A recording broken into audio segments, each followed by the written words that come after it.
Why is there a connection between my belt and my plate carrier? This is the integrated harness system by md-textil here from Germany.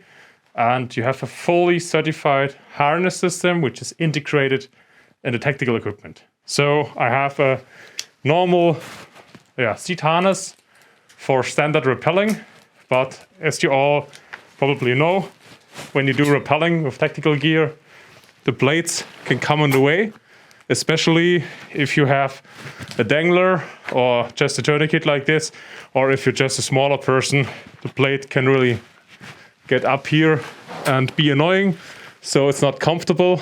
And if you do more than just one single rappel, then probably you won't want this. So with this integrated system, you have the second point, which is up here.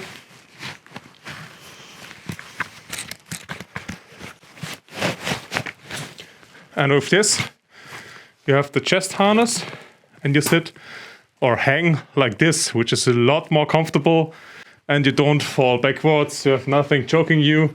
Of course, the device now is higher, but with plate and tactical equipment, this is more comfortable, and it keeps you in the upright position. So really nice.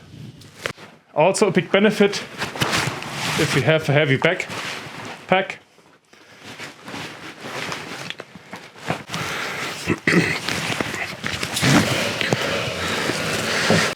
So now even with the heavy backpack, I'm still upright. I'm a bit leaning backwards, but not a big problem.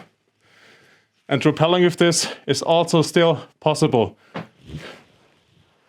If I attach this down here, like wearing just a sit harness, I think you can imagine what will happen with a heavy backpack.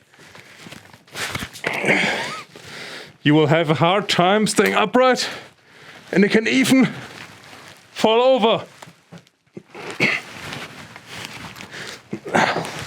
So if you have a heavy kit like plates, ballistic helmet, probably night vision device, a backpack, assault pack, whatever, it's good to have a high tie-in point. Here it's a certified chest harness, so super nice. This is why there is this connection. It's of course super specialized, it's not needed for everyone. You can improvise something, but that's a topic for another video. You can also do other things with the backpack. I have shown this in a different video, which I will link somewhere here or in the description. That's it. Thanks for watching. Make sure to also check out my other videos. I'm looking forward to watch by you again. Bye.